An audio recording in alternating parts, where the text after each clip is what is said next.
Marco Mangelsdorf here, Energy 808, the cutting edge. Thank you so much for joining us. I continue my conversation with Jennie Potter, which we started a couple weeks ago. We didn't cover everything we wanted to cover, and we'll be right back into it with Jennie just after this.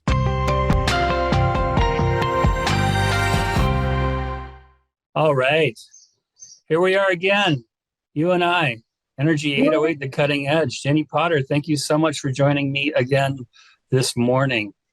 Thank you so much for having me, Marco. It's always a pleasure to be on the show with you. And we never run out of juicy stuff to talk about, so let's just dive right into it.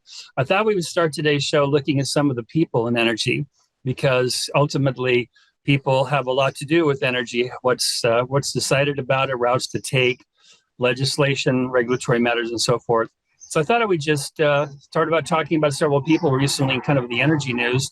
One being Henry Curtis, who had a feature piece done on him by Paula Dobbin there in Civil Beat. You and I both were cited in the piece, and I just thought, let's talk a little bit about Henry. What impressions has Henry made upon you in your time there at the commission and also in the state? So Henry is a remarkable contribution, is a remarkable feature, a person that brings so much to every proceeding that we've actually held at the commission. So in terms of, so when I first met Henry, I met him at the performance-based regulation proceeding. It was our kickoff meeting, so it was like everybody was brand and fresh new, and nobody knew, what to expect coming out of it. And here was Henry, and and then he kept bringing up greenhouse gas emissions. Like we're not even down the road, to like talking about a framework or anything along those lines. But he was really a framework, meaning how will we adjust the regulatory model to accommodate all these public policy goals? And here's Henry already starting to talk about greenhouse gas emissions and constitutional rights to a healthy and clean environment. He's interjecting that from the very get-go. So, and talk about the importance of having that voice at the table. That's pretty significant. So I think that throughout my entire time at the commission, what I've seen from Henry is he could be a thorn in our side at times. There's absolutely no doubt. There is, a rate case, for example, that we were working on for Hawaii Gas.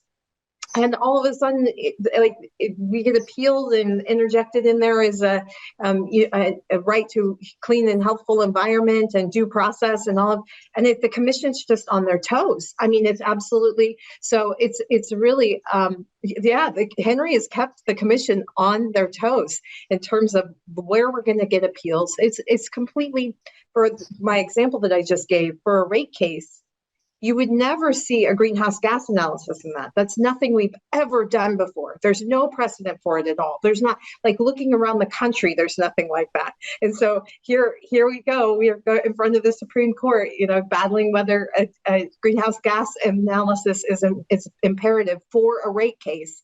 I'm like, this is going to be the first one in the country. And sure enough, we are. So that's Henry for you. He's been able to lay a lot of foundation along the way that really has allowed us to proceed as a holistic community that's focused on climate change, that's focused on, reducing greenhouse gases and also clean and healthful environment. And that has been his mantra from the get-go and has been in every single proceeding. That's what he brings to the table. So I'd love to hear your thoughts about what you think about Henry as well.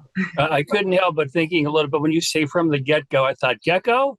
Yeah, he's probably supported geckos as well, at some point, because they provide a useful service, right? Uh-huh. And I think you put it very, very well, Jennie. And I've been pretty much 100% of the time over the past 23 years in the Hawaii energy field, mostly in solar. And I can't say I've agreed with every position that Henry has taken, nor would I expect to agree with every position he's taken. But his contribution has been ginormous, really. And I just think of Don Quixote, and going after windmills. In this case, this particular windmill being Huhonua, aka Honua Ola, and this one guy and his team that went after one of the most persuasive, strong Akamai players in the state that was trying to get this biomass plant across the finish line up Hamakua. And in the end, as we both know, according to the Supreme Court decision of last month, which was very decisive and clear, I mean, this was the case of David slewing the Goliath of a large corporation, or at least a corporation funded by substantial outside money. He prevailed, and the justices made that very, very clear. So it hardens me to know that it's possible for one person who is seeking to do good can have a tangible impact. It may take years sometimes, or even longer, but in fact, he did prevail in that particular issue. So, yeah, that's we had Henry on the show a number of times over the years, and it's always a pleasure. So it's great that he gets some notoriety like that. So, moving on, how about our mutual friend Scott Glenn, who disappointingly did not make it past the Senate vote recently to become the Hawaii State Planning Director, the Planning Office Director. The vote in the Senate was 12-12. It was a tie, which meant that since he did not have the majority, he was not confirmed. Interestingly, the Senate is 25 senators, and the one individual who did not vote was Senator Joy San Buenaventura, who was a senator from the Puna and South Big Island, part of the island. Her absence was excused, as the parlance goes. I'm not sure what an unexcused absence would have meant, but she was excused. Now, how she would have voted, if she had voted yes, then Scott would have been confirmed, but she wasn't in the chamber because she left apparently the day before, and she has declined to say how she would have voted if she was there. But the end result is Scott was not confirmed, and he is looking or has found other employment. What's your take on whether that was I'll just leave it open. What's your take on Scott getting turned down as the state planning director?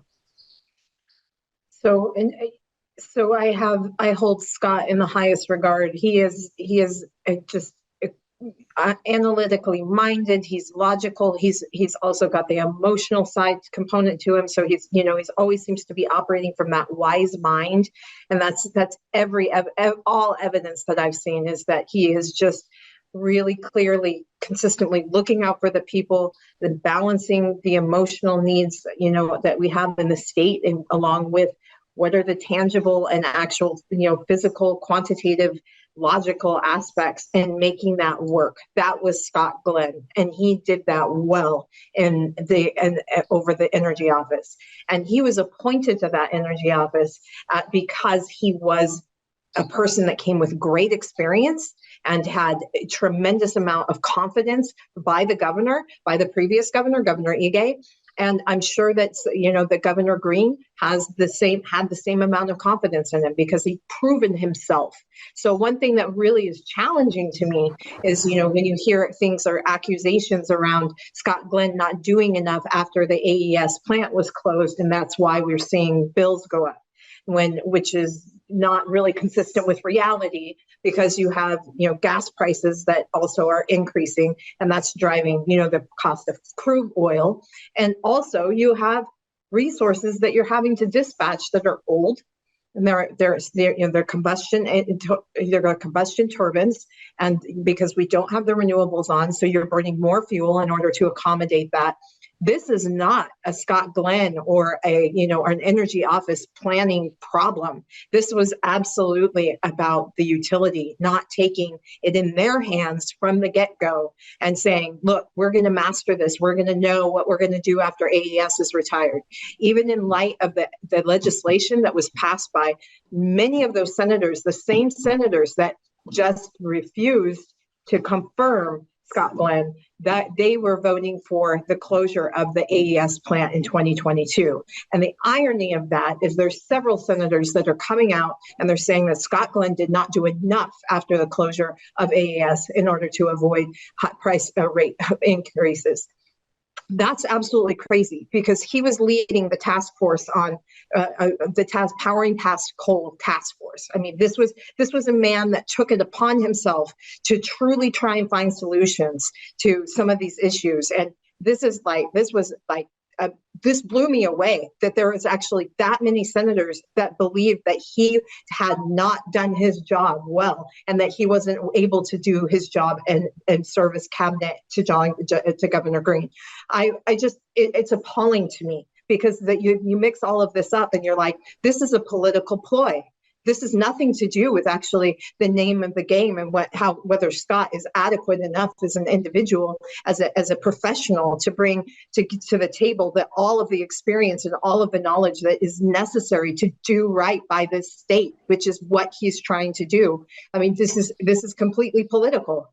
It has almost no bearing in reality at all. So that's not that I'm passionate about it at all. So. I can tell, and I'm on board with you pretty much with everything you said. I've always thought very highly of Scott as an individual, as capability, his EQ along with his IQ, which is as important as far as I'm concerned. EQ is just as important as IQ, and I too find it absolutely preposterous that he would be some type of whipping boy for what went down with AES.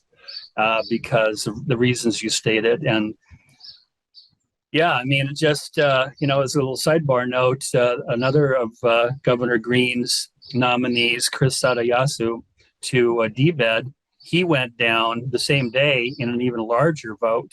So, who's going to be the DBED person? I don't believe that Green has nominated somebody yet. So I agree completely. Well, let's move on to the third person of this particular small group here, Colin Yost, who we both know, and who is sitting now as interim PUC commissioner.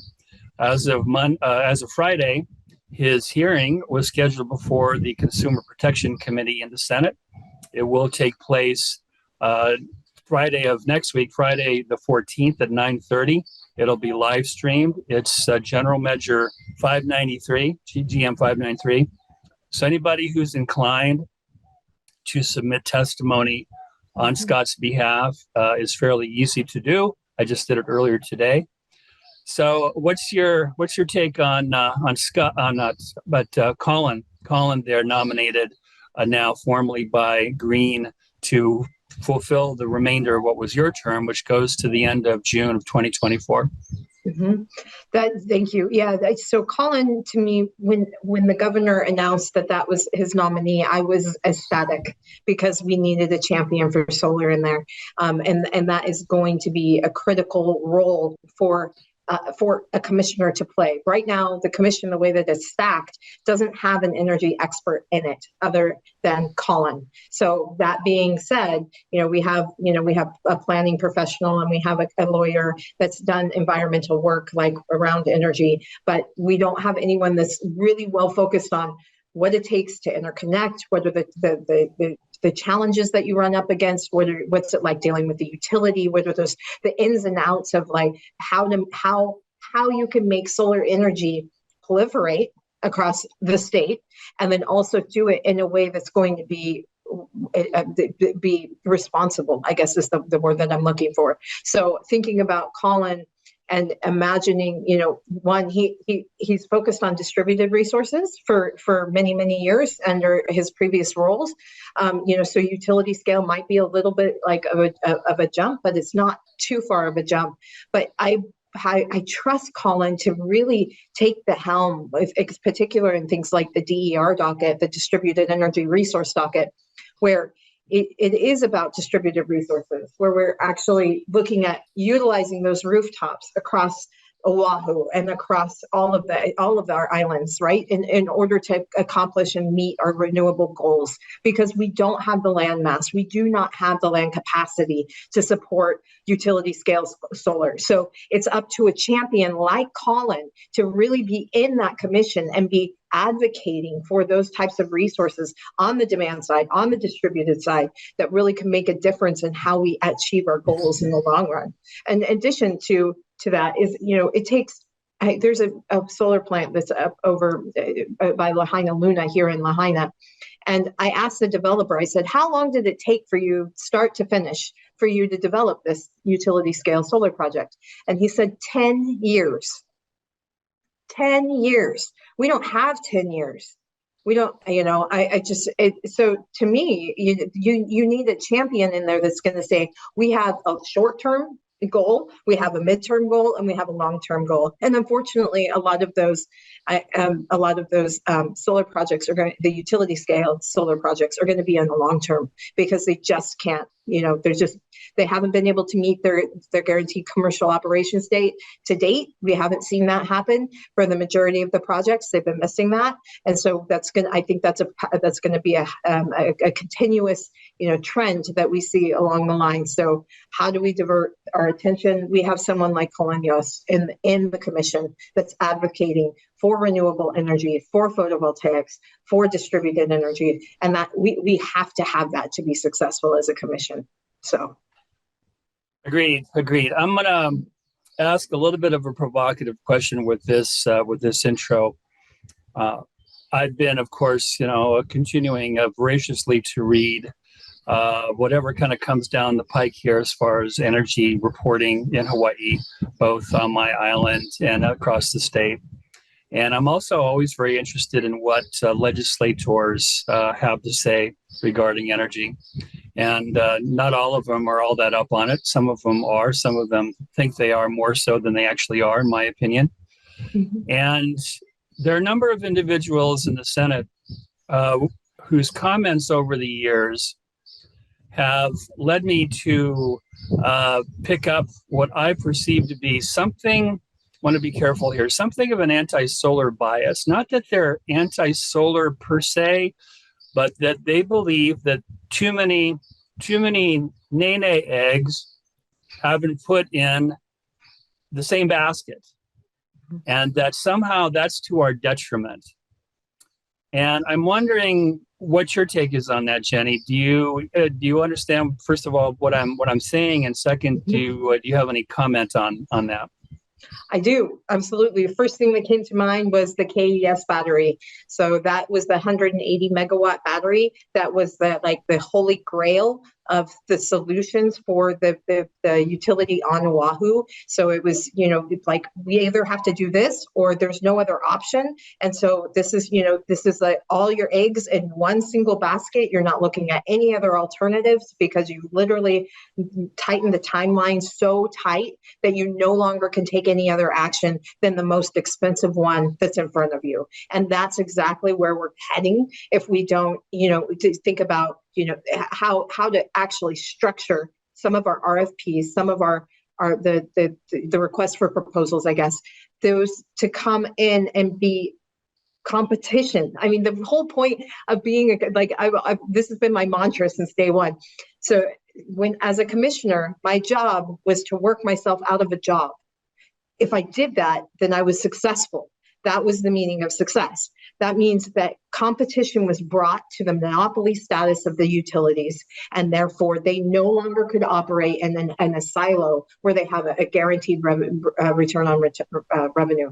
That was literally the idea there. So you bring in competition from numerous types of resources that can play ball either equally or together, or maybe it's all just one type of resource, but it's the most cost competitive. That's when you're talking about bringing competition into a utility system that has operated as a monopoly for so long. So if you start getting prescriptive, if you start saying things like, we need to have 33.3% firm renewable energy on each and every island by the day. So you start getting prescriptive about that. You no longer have the advantage of saying this is competitive. this is like something that I'm actually looking at to see whether it can go par to par with these other types of resources. And without fully understanding the complexities of the engineering and the absolute evolution that we've seen that's come from, inverters and what they're capable of doing at this point, including like providing some type of inertia and all of that. So the fears of firm energy are actually becoming completely unfounded. And so you're now in a situation where you're talking about, delegating or creating requirements and strict policies around what type of resources that you want to define as the appropriate resource for each island, when you're no longer allowing for competition and you're no longer allowing for, but what do you think?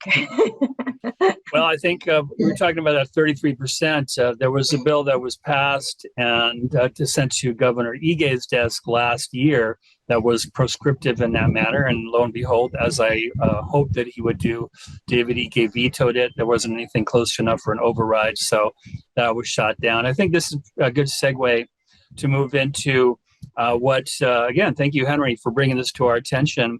I got this earlier today. This is apparently what Hawaiian Electric is proposing as part of its integrated grid planning, IGP, that over the next 12 years from now until 2035, they came together, or they came up with forecasts as far as where utility scale and site customer sited renewable generation, it would be made up of a mix, of course. And they came up with a table that I found really interesting, and I provided that to you earlier today. Mm-hmm. So let's have that graphic displayed. And mm-hmm. I would just like to take your temperature, so to speak, as far as the reality, how real and how practical do you find some of these projections it goes through their 5 main islands, actually all 5 of their islands, from Oahu, Big Island, Maui, Lanai, and Molokai. What's your initial take as you look at these projected increases and the mix of these projected increases for new renewable generation across Hawaiian Electric service territories? Right. Well, the first one that jumps out at me is offshore wind. We know that we've had challenges with that for decades now, because these are naval waters that surround, in particular, Oahu. And so the conversation with the Department of Defense has been very, very challenging in order to have them open up those waters for something like offshore wind. So 400 megawatts by 2035 seems like an impossibility. I mean, like literally an impossibility, because you have not even made it through negotiations with the Department of Defense, and then the whole siting and pulling the permits and everything. I mean, this is not a 10-year solar project. This is more like a 15-year wind project, and I just don't see that that's a possibility within the near term. That's a maybe long term if they got started now, and that would be a lot of negotiation, with the feds. That's something that has to come up. The next thing that I noted was the onshore wind. I think that there has been there is such a huge community resistance to siting onshore wind at this point that I don't know that we're going to get out of that anytime soon. I think that for the good of the order, people just still don't want it in their backyard, and they still feel taken advantage of, and they still feel like they're the environmental justice that that plagues so much of the decision making that we have to do in the regulatory space. It's when it comes to onshore wind, how do we make sure that those people where we're siting this at are made whole, and and is it something? So thinking about onshore wind, we're just not as receptive to it. And so if you take off a chunk of onshore wind off that 1067, and then you're talking about solar and energy storage, that's a lot on Oahu. As I mentioned before, we have real issues with land space. I mean, there is like land use issues. We can go to rounds about the battle between food and energy nexus, water energy nexus. These types of battles are real. They not only to mention the cultural impact that is a possibility that could really impact our Hawaiian residents. And so that whole top level of 1067 is like a big question mark. And it has nothing to do with the near term. It has maybe something to do with the midterm, but it could only really, I think, exist in the long term. So everything that we're seeing is not 2035. It's more like 2045. So they can start planning now and then, and get to that. But this is too aggressive of a timeline for what we've seen and what's been done in practice. So just not that impressed and very concerned about the planning, because we've seen in the past, like with the KES battery, that the utilities are not big on planning. They have not necessarily done their due diligence when it's been critical for them to do so. So how about you, Marco? What do you think? Well, one thing I'm puzzled by, and please help me out here. So if you consider what the peak demand is on Oahu, and my memory tells me it's around 1,200 megawatts. Does that sound ballpark? Yep. Mm-hmm. The Maui is somewhere in the 160, 170 range. Lanai, of course, is Manini. Molokai is Manini. If you look at those numbers, and please put the graphic back on, or put it back up, please. If you look at those numbers for Oahu, that's almost 1,900 additional megawatts, 1,900 new megawatts, which is far more than the peak demand is on Oahu. Let's assume that the peak demand goes up because electrification and transportation will probably go up. It's more than the peak demand on Maui. It's more than peak demand on Lanai. It's more than peak demand on Molokai.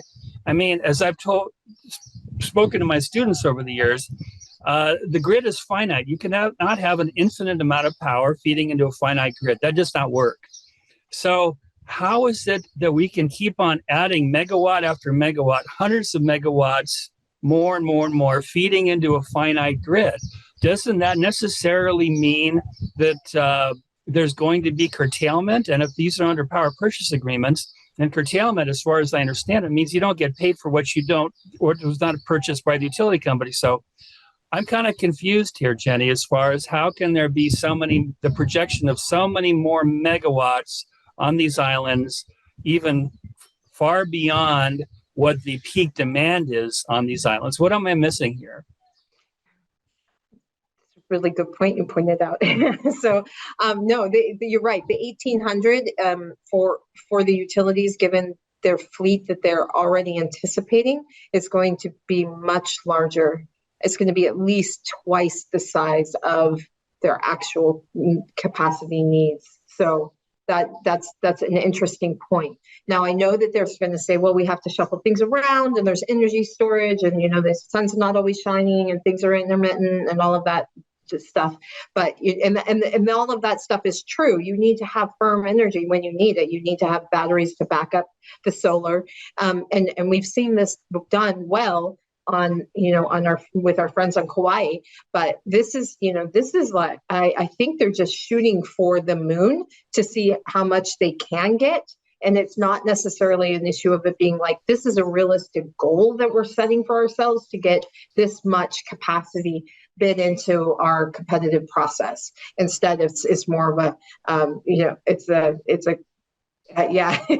it's like them saying, okay, we're going to just put it out there as much as we can, as much as the model might recognize as being a necessity under the worst case scenario, and then basically building off of that. But what happens when you do that, and then, and I know we potentially we're going to discuss this really quick, was, is that you have lump sum payments, which is what the majority of these PPAs are. So, they're paying out these large lump sums, and whether they're utilizing the energy or not, which is what you were just bringing up. So can they really bring rates down in the near term or in the midterm?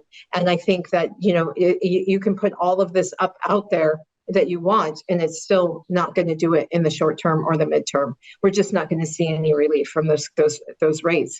And that's what the point of this whole competitive bidding process is to bring this on as quickly as possible to relieve people of some of that energy burden that our residents face. It's just, it's significant.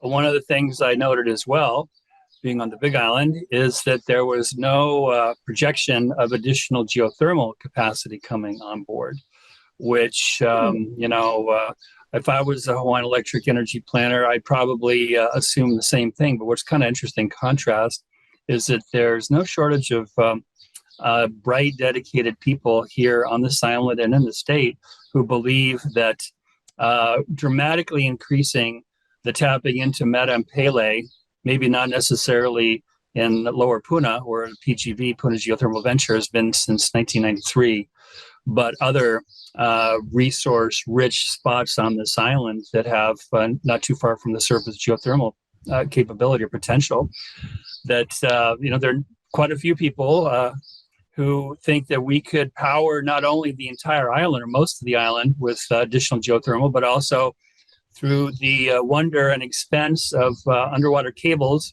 power the rest of the state. And yet Hawaiian Electric, clearly from their IGP forecast, is not looking at any additional geothermal. So I find that kind of note. That is interesting. Yeah.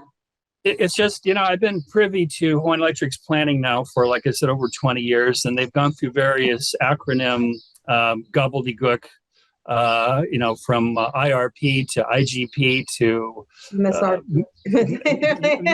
many others. And it's just so challenging to predict the future, number one, in general. But when it comes to energy, I mean, a whole bunch of assumptions are made as far as what's the price of petroleum going to be in a month, 2 months, 6 months, a year, 5 years, and so forth. And I mean, there are people, dare I say, a lot brighter than you and I, who spend their entire waking days trying to figure out, these forecasts, because if you can game it, you can make lots of money doing it. There was the announcement earlier today from OPEC and I believe Russia that they're reducing output, which led to an immediate $5 a barrel jump on both West Texas Intermediate and also Brent, which are the two benchmarks, right? So now, is that a sign of things to come? And I mean, we're already, this island has come down from the peak kilowatt hour pricing of last year, which hit 50 cents. We're, 4 or 5 cents below that now. But I mean, how do you have any confidence in predicting what the price of power is going to, or what the price of oil is going to be? So, oh, my friend Jennie, here we are at the end of the show, and only got through about half of the stuff that I was hoping to get through. But you know what? The flip side, the good side of that is that we should reconvene. So that's right. hope very much that we can reconnect on a future show, perhaps as early as 2 weeks from now, and pick up where we left off. So thank you so very much for joining me today and making this a lively space as always. So much appreciated, and aloha and a hui hou to you. Aloha and a hui hou to you. Thank you so much for having me. It was a pleasure to be here with you. Thanks.